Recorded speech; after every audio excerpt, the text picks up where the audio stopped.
All right, what is going on, guys? This Saturday is UFC Vegas Fight Night 100, the 100th event in the Apex. We have Neil Magny versus Carlos Prates as the main event of UFC Vegas 100. Nice. Incredible main event.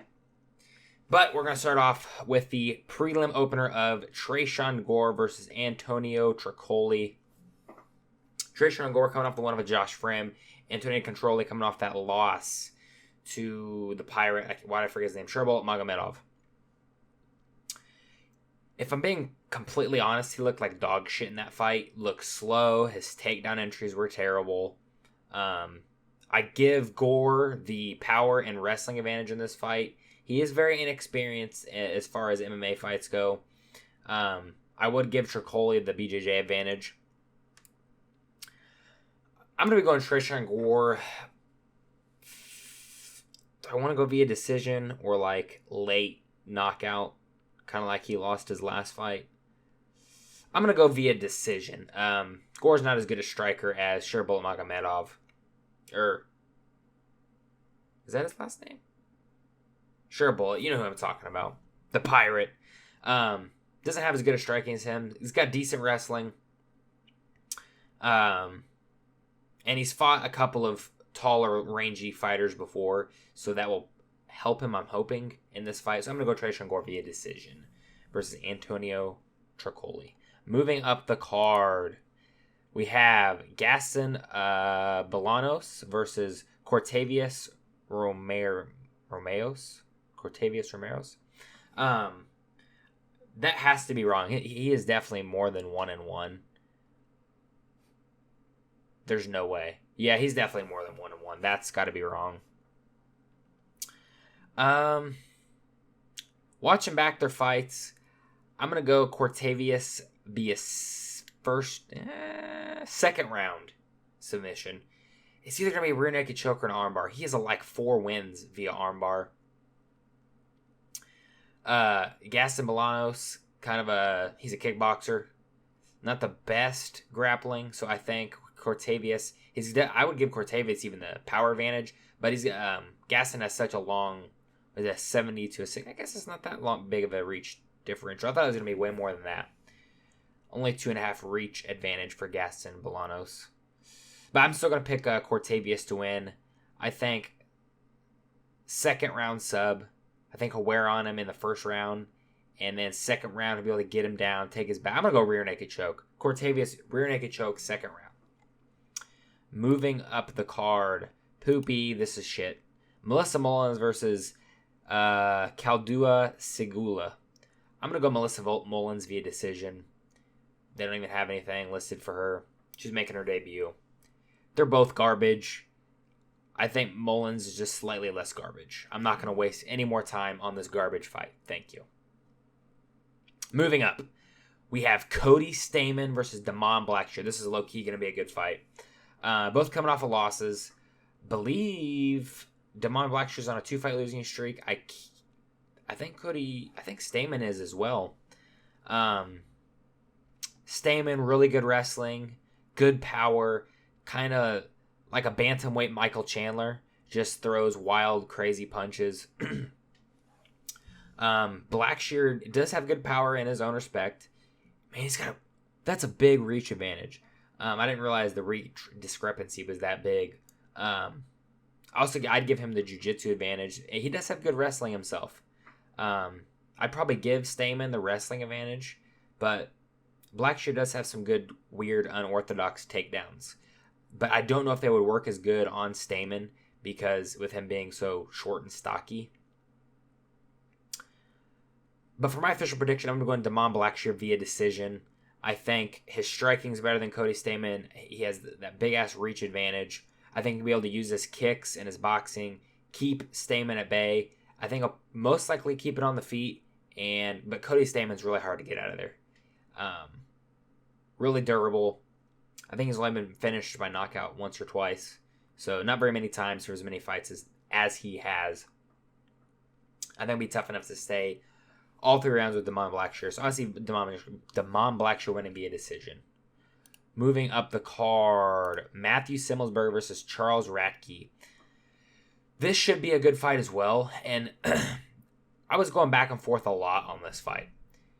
You have Matthew Simmelsberger, who in almost every one of his fights that he's losing, there are moments in these fights where he hurts his opponent, does something significant where, if you had two brain cells in your head to rub together, you would know what to do in that moment to win the fight. Like, there's so many chances for him to finish fights where he has guys like, I can't remember the exact fight, but there was, I think it was on more than one occasion, where he'd rock a guy, then just go for a takedown or clinch up.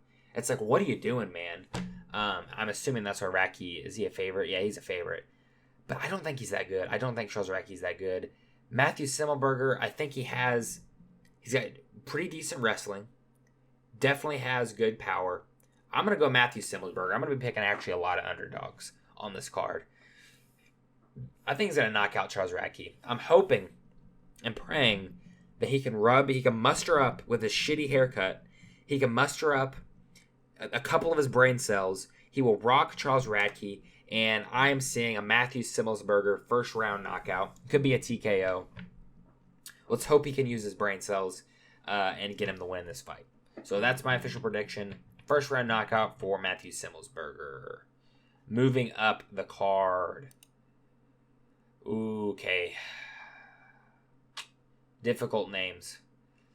Mansour Abdul Malaki versus Dusko Tudorovic. I'm pretty sure they have this incorrect in here as well. He is not 1-0.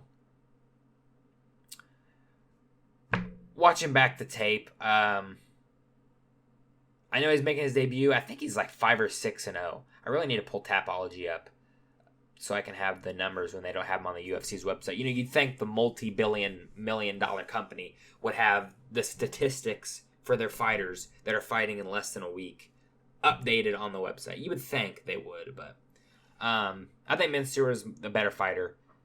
So I think he's going to be win via decision. I think Dusko will be tough enough to stick it out, but I see him winning via decision. Moving up the card, the featured prelim. This should be a good rematch. We have Elizu Zaleski dos Santos versus Nicholas Dalby. Dalby won. Was it split decision in the first fight? I can't remember exactly. Dalby is a few years older than Elizu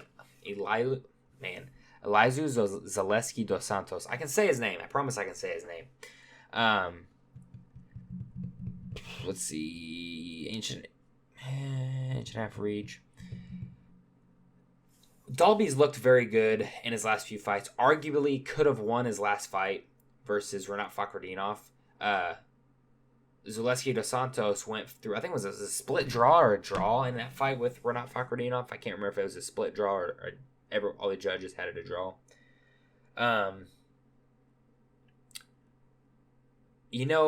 Dalby makes me question sometimes the way he's looked in his last few fights with his cardio and his output.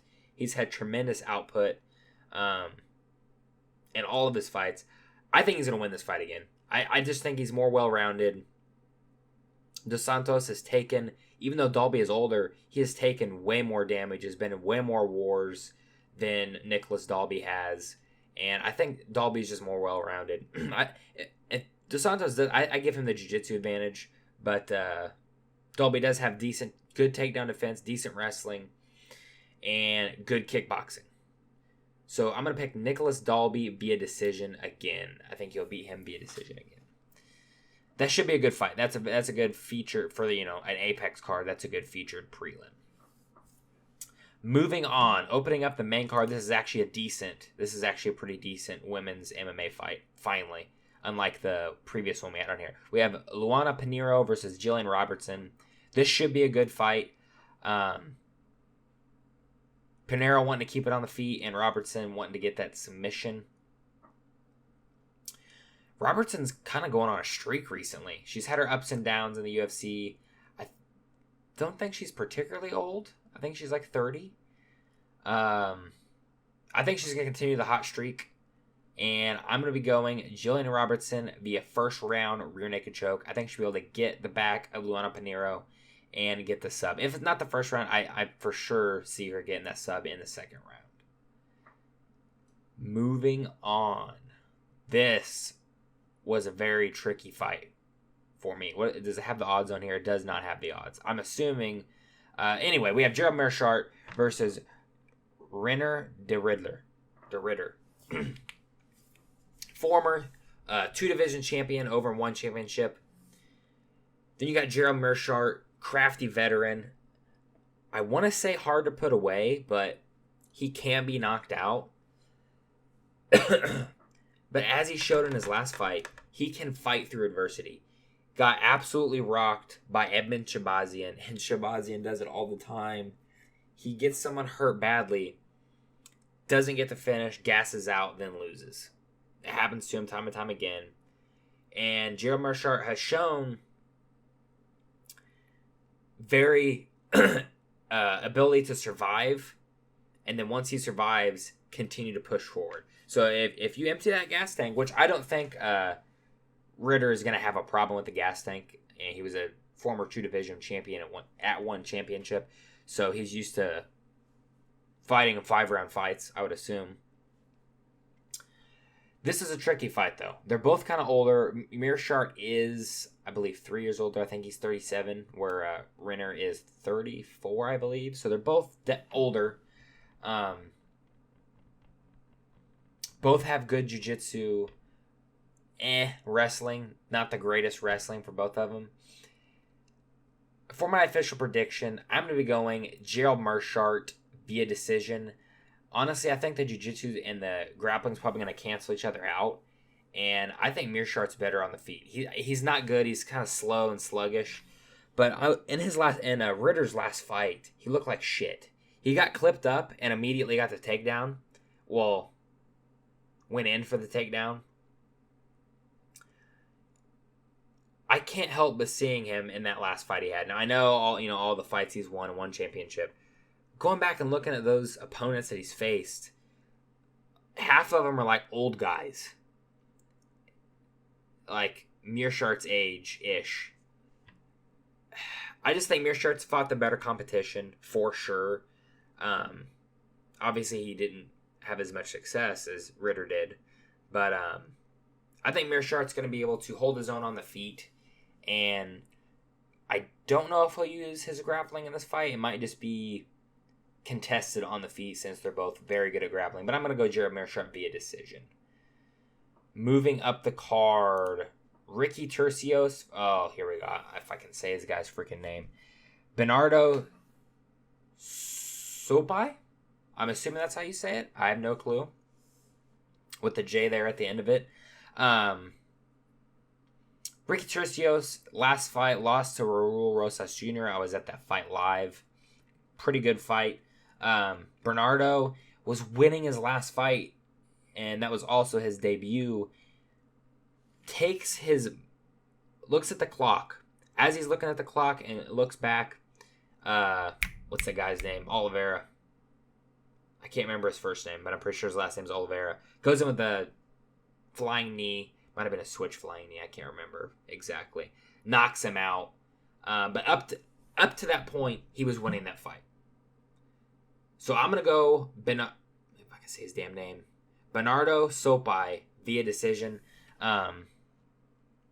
He's even the favorite too. That's not surprising considering Ricky Turcios isn't that good. He's decent, but he's not that good. I think Bernardo will be able to out-grapple him. Excuse me. Use the grappling, control him, and do more damage on the feet versus Ricky Turcios. That's how I see the fight going. Moving up the card.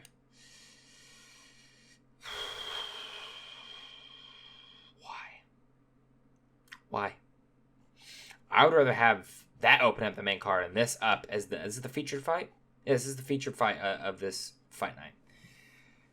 Karolina Kowalkiewicz. Man, these fucking names, man. Karolina, that's good. I'm good at saying that.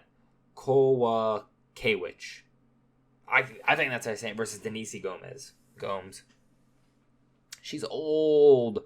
Kowalkiewicz is old. I can't pick her. She's old. She's fought the way better opposition. But she's old. She's almost 40 years old. Denise Gomes is young. I think she's like 25, something like that. I could be off completely on that. But way younger. She does have a height and reach disadvantage, and she doesn't have many good wins. I'm going to go Denise Gomes via decision. I just can't pick Carolina. She's so old. She's almost 40 years old. I can't pick her. Gomes isn't that good, but I think she'll be good enough to get the win and via decision. Oh, shit. She's a heavy favorite. Not that sways my opinion, because I picked 2 heavy underdogs. And I might pick some more. But yeah, I think she'll be able to. She definitely has a power advantage. She could knock her out. I think I might pick her by knockout. I'm going to go Denise Gomes. 3rd round knockout. KO, TKO, 3rd round Denise Gomes. She's got good power. I think she also has like 6 wins via knockout. Moving up the card, co-main event. We have Cody Garbrandt versus Miles Johns. This is a really good fight. Excited to see Cody Garbrandt get back in there. After his loss at UFC 300 to Davison Figueiredo, won the first round in my opinion, then gets subbed in the second round, rear naked choke.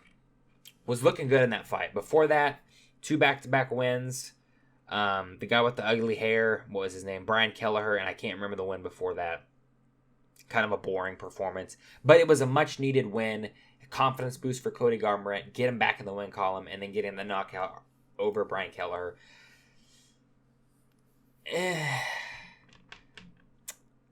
This fight, I really want to pick Cody Garbrandt. Miles Johns doesn't have like nuclear power, and Garbrandt has shown, he's taken a few shots in these last few fights that he's had. He even got kicked in the face by Figueiredo when he went to do that. Is it a cartwheel kick or like a handstand kick he tried to go for, and Figueiredo threw a leg kick, but Garbrandt's face just happened to be down there. So he's shown to take some shots, and I don't think Miles Johns has that much power. I think he only has a couple wins via knockout. For my official prediction, I'm going to be going Cody Garbrandt via second round knockout. I think the first round he's going to get close, and he's going to hurt Miles Johns, but he's not going to be too aggressive. He's going to take it nice and slow, not rush in. He even hurt Davison Figueiredo a couple of times in their fight.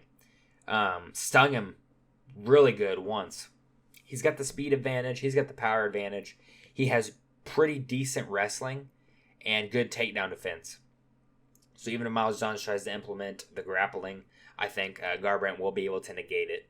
So I'm going to be going Cody Garbrandt, second round KO. I think I'll be close to getting it in the first round, so it wouldn't shock me if he got it in the first round.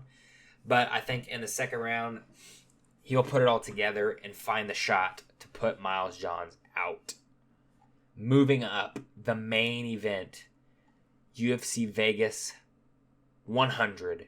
Neil Magny, the Haitian sensation, versus Carlos Prates. This is a tricky fight because you have the veteran in Neil Magny. Takes a TKO loss in his last fight versus Michael Morales. But I would say was winning that fight. Out grappling Morales, and then Morales kind of just powered out. They were kind of up against the cage, just powered out, hurt Neil Magny with a spinning back elbow, and then was able to finish him with a ground and pound. Magny almost survived. I think there was like 20, 30 seconds left, but then Morales was able to do enough damage, and Magny couldn't. And he was trying. He's got those long limbs. He was trying to flip out and get out of the position, but he couldn't do it. Wasn't out cold or anything. Carlos Prates, what is he on, like a 3-fight win streak, all by knockout in the first round? Does it have odds on here? It does. Carlos Prates is a negative 650 favorite over Neil Magny. If we look at Neil Magny's resume, I should have pulled it up for this. He is essentially going win-loss, win-loss, win. He's just been trading wins and losses.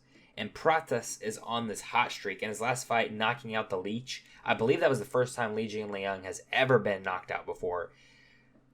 That's probably Carlos Prates' best win in his whole career, is the Leech. And the Leech is kind of on a downslide. Hadn't fought in a while. Not the greatest win. I mean, if he beats Neil Magny, I think that'd be a way better win than the Leech. How I see this fight going two ways. Looking over Carlos Prates' record, he's always finishing people in the first or second round. I need to pull up his Tapology. Let's pull up his Tapology real quick. That's UFC 306. Let's pull up the Tapology because I want to pull up his record and show you guys his record. I want to show you his wins and his losses. And we're going to go over Neil Magny's wins and losses real quick as well, if it loads. So as I was saying, most of Carlos Prates' wins are in the first or second round via KO. If the damn thing would load, here we go. So his last win, second round, towards the end of the second round, knocks out Li Jingliang. Before that, first round knee for Charles Radtke. I was there live.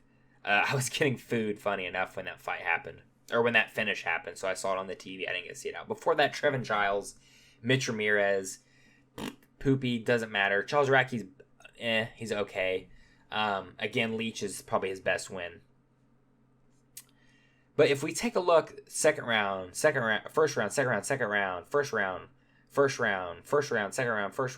Now this was a kickboxing match. Fifth round, so who knows how many rounds there were. Does win a couple fights via decision, a loss via decision. But what I'm trying to get at is most of his fights are ending in the first or second round. Okay, let's go to Neil Magny. The loss to Michael Morales. Before that was getting beat up by Mike Malott. But then in the end, the third round, Malott's starting to gas out. And what does Neil Magny do? He does what he does. He hangs in there, waits, gets the takedown, gets him in mount, and finishes him via ground and pound. And Neil Magny was tired in that fight as well. Before that, brutally lost to Ian Machado Gary. Got his legs chopped very badly. Before that, beat Phil Rowe. Kind of a boring clinch fest fight. They're kind of similar styles right there. Before that, a loss to Gilbert Burns. No, nothing wrong with that. Gilbert Burns is a solid fighter. Before that, a win over Daniel Rodriguez via Darce choke in the third round. And then before that, a loss to Shavkat Rakhmonov via guillotine.